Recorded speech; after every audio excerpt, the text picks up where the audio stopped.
Bonsoir et bienvenue dans cette nouvelle édition. Notre invité ce soir est Régis Maceo, le nouveau président du Parc naturel marin de Mayotte. Bonsoir Régis et merci à vous d'avoir accepté notre invitation.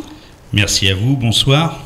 Cela fait tout juste quelques heures que vous avez été élu président du parc. L'élection a donc eu lieu ce matin à la mairie de Mamoudzou. L'élection sur laquelle nous reviendrons au cours de ce journal, tout comme nous parlerons plus généralement du parc lui-même. Mais d'abord, découvrons ensemble les titres de ce mardi 23 septembre.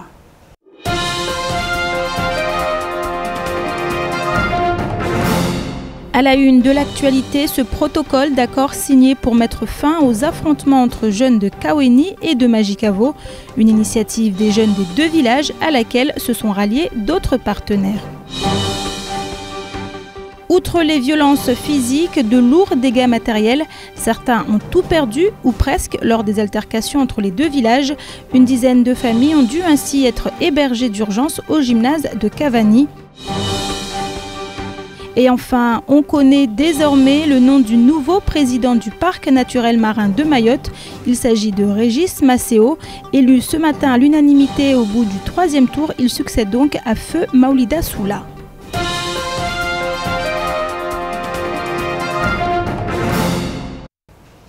Je vous le disais en titre, à l'initiative des jeunes de Kaweni et de Majikavo, un protocole d'accord a été signé ce matin à la mairie de Koungou.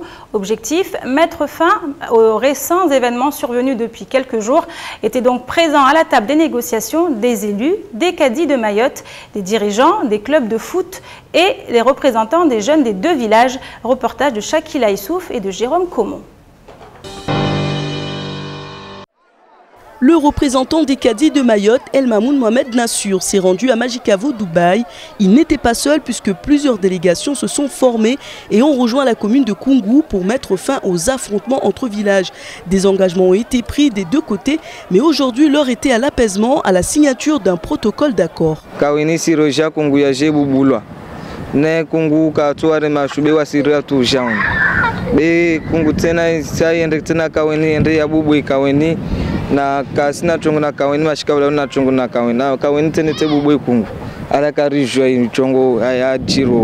C'est un protocole de sortie de conflit et à la sortie de ça, chaque partie va prendre ses responsabilités.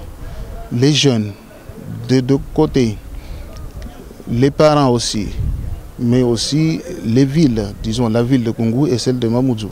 Parmi les revendications soulevées par les deux villages, sécuriser les abords des établissements scolaires. Ainsi, 3 engagements ont été pris. 1. Validation de l'arrêt immédiat des affrontements décidés par les jeunes et les villages. 2. Sécurité des enfants à l'école et trouver des solutions pour les victimes. 3. Rechercher des solutions viables pour répondre de façon soutenue à la montée de la délinquance. La meilleure défense, c'est l'attaque. C'est ce qu'on a dit. Donc en fait, moi je suis offensif, hein, je vais vers en principe la difficulté pour essayer justement donc de mieux défendre la société. Si on ne recherche pas les difficultés où elles seront, elles vont subsister.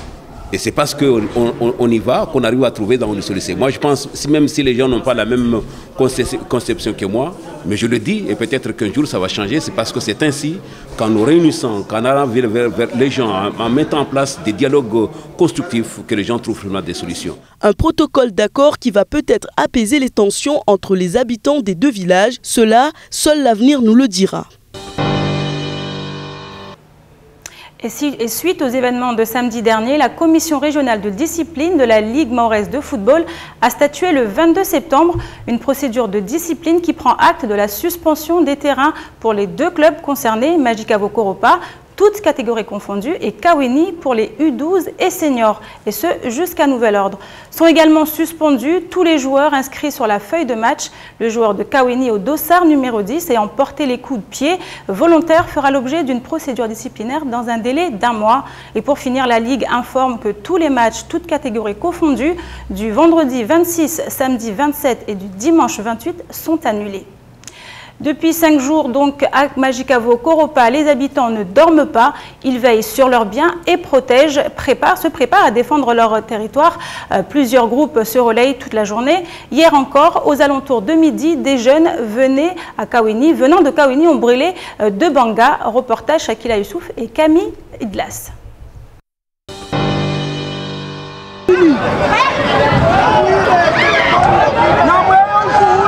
Irrités, fatigués et vigilants, les habitants de Majicavo, Dubaï, montent la garde. Aucune voiture ni individu ne passe sans être contrôlé. La police municipale se charge de veiller à la sécurité des pompiers et de la population. Une vingtaine de familles de Kawini qui ont vu leur banga brûler étaient relogées par la mairie de Mamoudzou. Et à Majicavo, ce matin, 2 bangas s'ajoutent à la liste des dégâts. En fait, wasikar sina problème na watu wao. Madzaka wasimtoshi kaweni atsubuta romba lo mtoshi mashikabo ala watapara kaweni zotambo. Par contre wao do heo hunu waje fa tongoza ozo. Elo adisi abora tomia mba walishe shtuza ozo. Na wasuru sijua mana watu wa kaweni wao waidzi. Sendanansi karna bahulala karna shahula karna shahupinda karna itsoka uyonsir senda tu wono yangu jana sinsi halin kamu yangu zuzi halin kamu.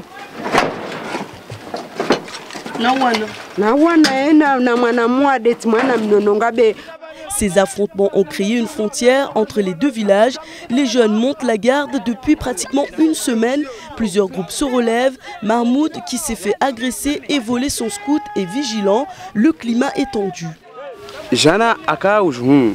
Alawa katinkondi ya jaka trangili wa hunu apesa vale wandu grupu pia hiro manarhera jifanye mali zatu boefa beti zoto shuka hunu ajafanye tongo za tuizo tena avura trape huyao kila ramwana ramzade pia hiyo mara kondo jitifanye apesa wali kila kavingi movanga juku wakati wa mnyao anbala sungi ya hansa utini tia bahashashi katuzile apesa wale watinzilia atinzilia beka maizi juku akana mnyehe kama kava moja juku blesso kambao. Les plus anciens du village essayent de raisonner les plus jeunes. La discussion est parfois houleuse, mais ils arrivent toujours à s'entendre. Les habitants se disent solidaires et veillent sur les uns et les autres. Mais combien de temps encore tiendront-ils dans ces conditions ? Et pris au piège des violences, certains habitants de Kawini ont tout perdu. La réaction de la mairie de Mamoudzou ne s'est pas fait attendre. Une dizaine de familles ont ici été hébergées en urgence au gymnase de Cavani, un refuge extrêmement précaire pour ces familles qui sont ce soir toujours en attente de solutions plus viables. Le reportage de Camille Lucas. Des lits de camp ou des matelas à même le sol. Hier soir, le gymnase de Cavani s'est transformé en véritable camp de réfugiés. Une situation très précaire dans laquelle se retrouvent une dizaine de familles. Tous vivaient dans le quartier d'Isma à Kawini, à l'épicentre des émeutes. Tous ont tout perdu. Oui, c'est là où je dors. On nous a donné ce lit-là. Donc mon fils il dort là. Moi je dors ici. C'est tout ce que j'ai pu sauver. C'est le vêtement qui était sur moi. Mais là, j'ai trouvé un vêtement, donc je vais vous montrer ce que j'ai sauvé, c'est ce sac-là. Et ma porte-monnaie, qui a ma carte de séjour. Voilà. C'est tout ce que j'ai pu sauver. Et mon téléphone. Et mon fils aussi. Donc voilà.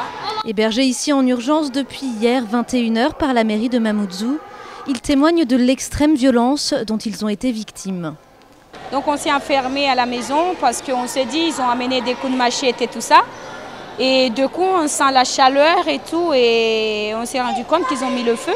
Aujourd'hui je me sens très faible parce que j'ai tout perdu. J'ai même pas de toit pour mon fils. Je peux pas. L'émotion est à la hauteur du traumatisme subi. Une autre famille du quartier est là, elle aussi, avec ses 8 enfants, dont le plus jeune a à peine 6 ans. Leur maison est partie en flammes en plein milieu de la nuit. Para harmayuneria huku wasirishari menansewa wamitsilawa tivingi pia na wana wangu wana wanane silawa tatshuku pare ni tribunali timpara shefua garaji alimadi anivingi na garinhahe na wana wangu ta anveleha la mairie. Pris au piège dans la guerre qui oppose les jeunes de Kawini et Majicavo depuis samedi, la situation aujourd'hui les dépasse.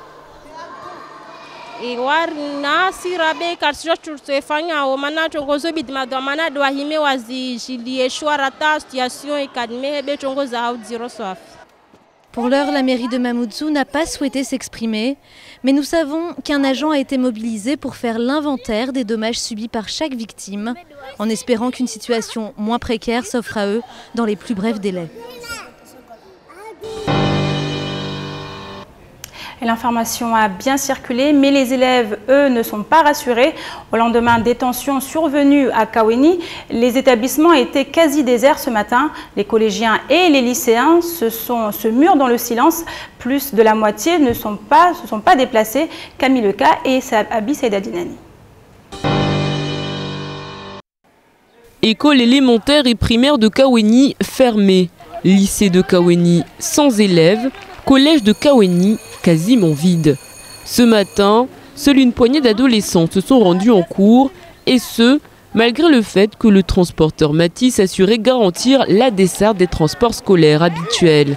Mais les élèves ont peur et préfèrent rester chez eux en attendant un retour à la normale.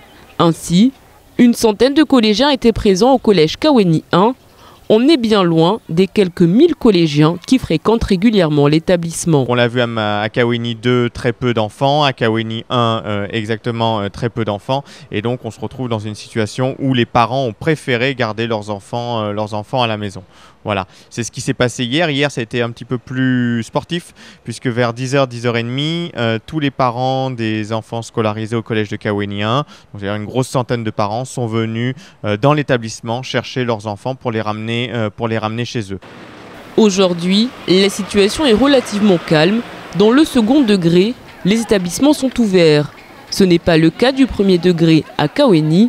Les syndicalistes pointent du doigt le manque de communication du vice-rectorat. Les collègues qui ont décidé de rester chez eux pour se mettre en droit de retrait par rapport à cette situation qui perdure depuis le début de la semaine est tout à fait normal. Donc les écoles sont évidemment fermées. Les collègues, ils peuvent attendre que la situation se normalise. Ils préviennent par contre leur supérieur hiérarchique, que ce soit par téléphone ou par mail, qu'ils ne seront pas là tant que la situation perdurera. Avec le protocole signé ce matin, les élèves devraient rejoindre leur établissement, et ce, quel que soit l'endroit d'où ils viennent. En attendant, les professeurs étaient bien présents et seront encore là demain, attendant leurs élèves. C'était le vote de la continuité. Voilà ce qui ressortira de l'élection du nouveau président du Parc naturel marin de Mayotte, Régis Maceo, qui est avec nous, président du syndicat des pêcheurs professionnels de Mayotte, accède ainsi à la présidence de l'Institut. Il succède à Feu Maoulida Soula, Abi Saïda Dinani et Abbas Alidi. Une minute de silence en l'honneur de l'ancien président du parc, Maoulida Soula. Voilà l'image forte de cette élection. C'est au bout du 3e tour que Régis Maceo obtiendra la majorité absolue. Celui qui assurait la présidence par intérim, vice-président jusqu'alors, remporte donc cette élection face au président du SIAM, Moussa Mohamadi. Jusqu'au bout, le suspense aura été maintenu, mais le représentant des pêcheurs mahorais a fait la différence. Il y a eu 3 phases. Il y a eu ballottage, puis on est revenu, et puis le préfet nous a montré que pour être élu président du parc marin, il faut qu'il ait la majorité absolue. Donc on a été obligé d'aller jusqu'au 3e tour, et c'est bien passé, Régis Maceo était élu. Régis Maceo, un homme de terrain, un homme de dossier, connu pour sa position en faveur des pêcheurs mahorais, est donc attendu par ceux qu'il représente. Tout le monde attendait pourtant le candidat que soutenait le président de l'association des maires. Il n'aura pas su faire la différence. Les orientations de gestion du parc sont fixées par décret, donc les objectifs à long terme n'ont pas changé. Régis Maceo assurait l'intérim en tant que premier vice-président du parc depuis plusieurs mois déjà. Donc son élection s'inscrit dans la continuité de la gestion du parc. Le nouveau président du parc marin partira prochainement pour Bruxelles défendre le cas de Mayotte et de ses pêcheurs, car la réglementation européenne n'a pas fini de causer du souci aux professionnels de la mer. Alors, le nouveau président du Parc naturel marin est avec nous sur ce plateau, Monsieur Régis Maceo. Bonsoir. Bonsoir. Merci à vous d'être avec nous. Vous accédez aujourd'hui à la présidence après avoir été au poste de vice-président. Est-ce que pour vous, cette élection sonne comme une consécration du travail que vous avez fait depuis le début? En quelque sorte, c'est la continuité d'une vice-présidence ou président, notamment dans la situation dans laquelle je l'ai vécu. C'est-à-dire que M. Maouda Soula, qui était très malade, avait délégué plus ou moins donc sa présidence à ma vice-présidence. Et c'est avec grand honneur que j'ai pu le servir et lui apporter des dossiers concrétisés pour qu'il puisse justement les avaliser et continuer donc le parc naturel marin. Donc je dirais c'est tout avec honneur que je l'ai fait pour le président Maouda Soula. Aujourd'hui, je continuerai à travailler dans ce sens-là parce qu'on était en commun accord avec les autres membres du conseil de gestion pour faire en sorte que le parc continue à correspondre au plan de gestion dans lequel on l'avait inscrit. Donc ce plan de gestion qui a été validé en 2013, que j'ai pu aller défendre au sein, je dirais, de l'Assemblée, auprès du conseil de gestion des aires marines protégées, eh bien, il est inscrit aujourd'hui dans le temps, puisqu'il est inscrit pour 15 ans, et donc par, je dirais, par quinquennat. Et chaque quinquennat, on pourra en faire, je dirais, une analyse, un bilan, et voir qu'est-ce qui a fonctionné et qu'est-ce qu'il faudra modifier. Alors, je le rappelle, le parc a été créé par décret en 2010, plus exactement le 18 janvier. Tout à fait. Et quelles sont, en gros, en quelques mots, les grandes orientations de ce projet? Alors, les grandes orientations du projet, elles sont perceptibles ou pas perceptibles suivant qui on est et à quelle situation on est. Si jamais on est par exemple un environnementaliste ou si on est un pêcheur ou si on est un citoyen qui utilise, enfin pas qui utilise mais qui, je dirais, va se promener sur la plage. En tout cas, le parc se doit d'être un organe en fait de gestion de l'espace maritime de Mayotte. C'est bien pour ça qu'il couvre la zone économique exclusive. Alors, j'ai envie de dire, il y a la première partie. La première partie, c'est l'estran, c'est l'estran et le lagon. Et là, c'est ce que voient tous les citoyens, tous les habitants de Mayotte.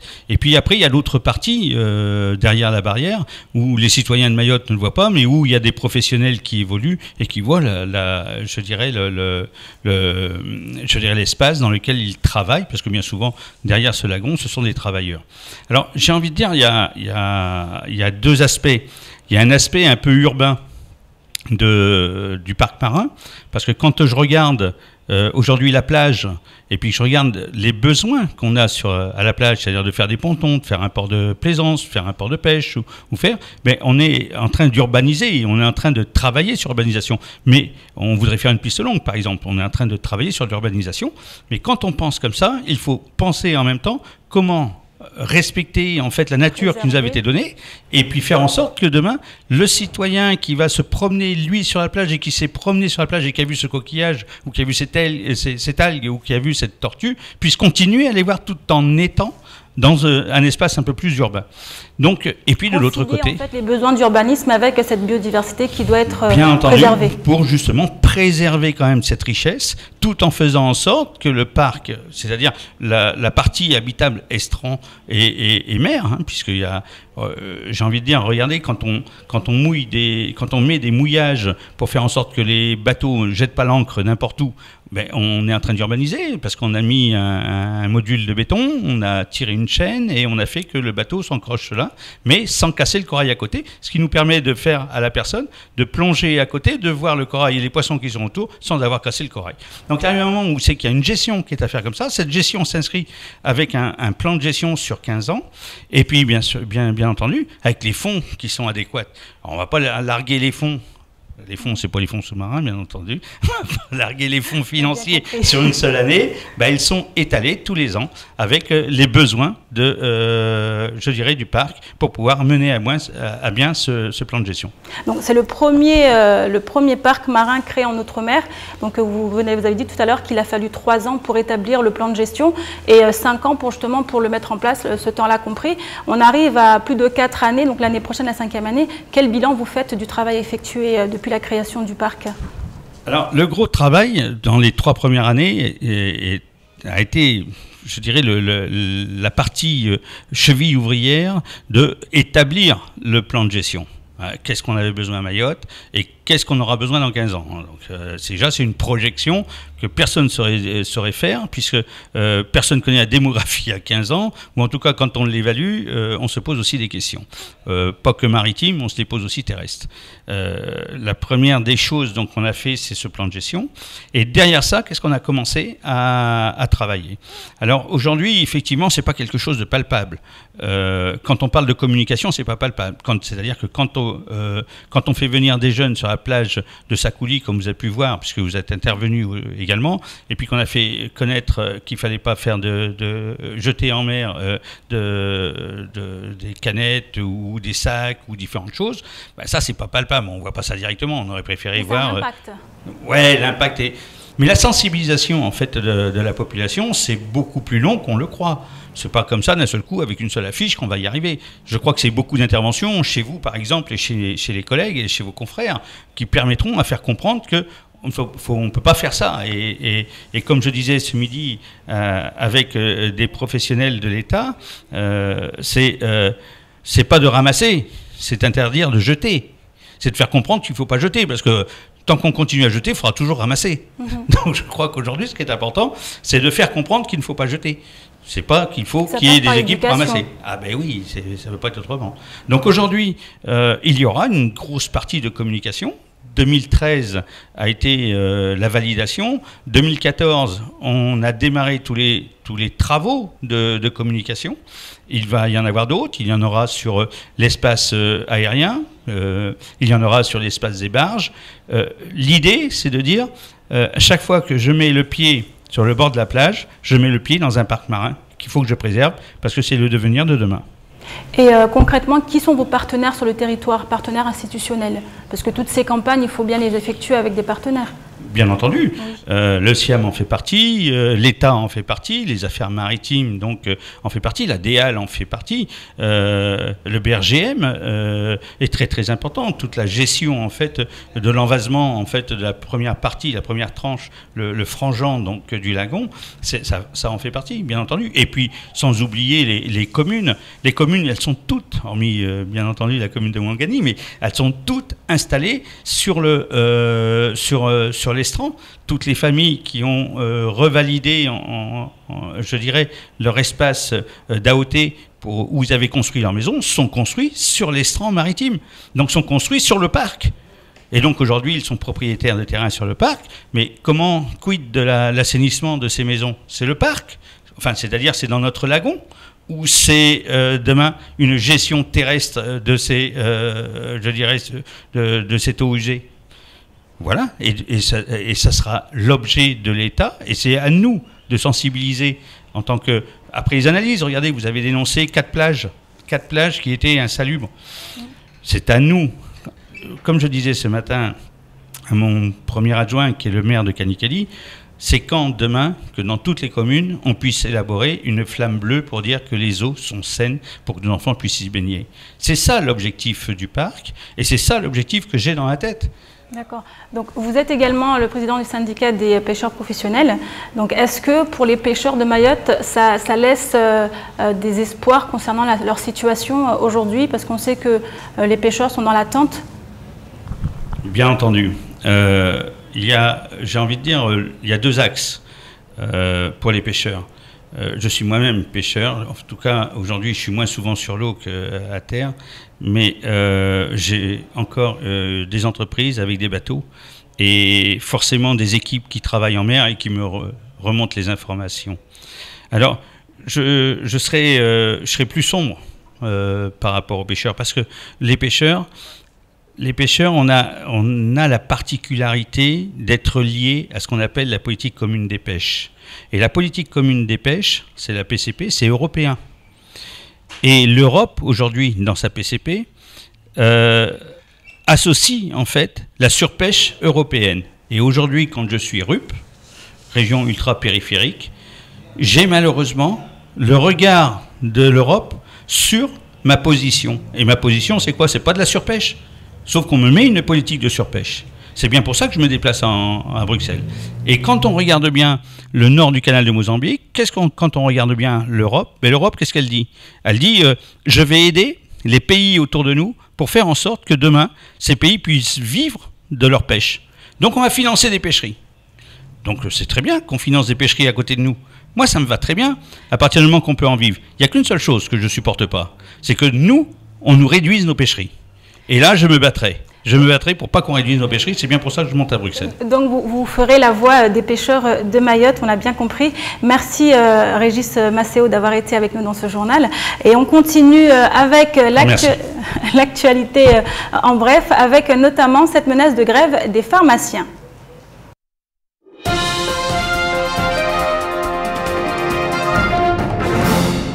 Du côté du groupe Sodifram, les grévistes ont entamé hier leur 3e semaine de mouvement. Hier, un cortège a pris la direction de la DIEC pour tenter d'obtenir une entrevue et savoir où en était l'instruction du dossier des 5 délégués syndicaux sous le coup d'une procédure de licenciement. Les réponses ont été les mêmes selon EFO, qui mobilise toutes ses branches. Le travail de recherche n'est pas achevé, il faut encore patienter pour connaître l'avis de l'inspection du travail. Dans le cadre de la politique départementale de soutien au développement et à l'aménagement des communes, l'ensemble des élus du département ont convenu d'attribuer une aide exceptionnelle aux communes sinistrées par les intempéries du cyclone Hélène. Le 10 juin dernier, lors de la commission permanente, le Conseil général avait pris une délibération pour accompagner et soutenir ces communes, notamment celle de Pamandzi, pour la réhabilitation de la digue. La cérémonie de signature de convention en ce sens aura lieu demain à Pamandzi.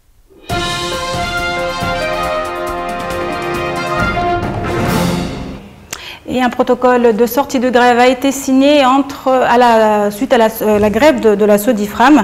Donc, sortie de grève qui met fin au conflit entre la direction et le syndicat EFO. Autre sujet, fait divers, fait d'actualité, cet incendie intervenu qui s'est produit à Barakani. Le pire a donc été évité ce matin dans le quartier de Barakani. Un incendie s'est déclaré au sein d'un petit immeuble. Vite alertés, les habitants ont eu le temps d'évacuer les lieux et de contenir les flammes avant l'arrivée des pompiers. Retour sur les faits avec Camille Leca et Alidi Abbas.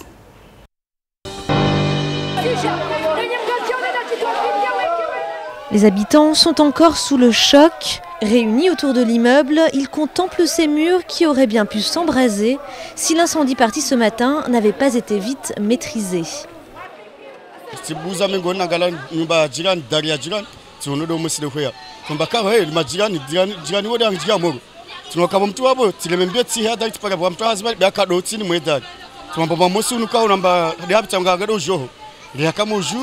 C'est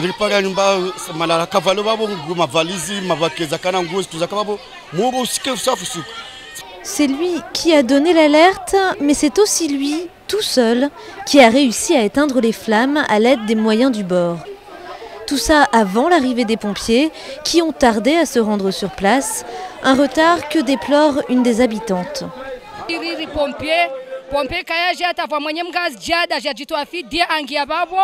azima umoro ibode pompe yako jatia kizozifanyishidzihawo maana nyangu mida pompe yawiriwa la jal tusde mwenye mgazi jaunu ajitoa fidia yatoka hasaradi ya viro son mwe jirani wala vo wantu wakola mabavunu wajomsaidie. Selon les premières informations, un court-circuit pourrait être à l'origine du départ d'incendie. Mais heureusement, il y aura eu plus de peur que de mal. L'intervention des pompiers a juste occasionné quelques bouchons ce midi autour de la rue du Commerce. Et c'est la fin de cette édition. Merci à vous de l'avoir suivi. Dans quelques instants, la météo présentée par Ornella Perrine. Excellente soirée à vous sur KTV.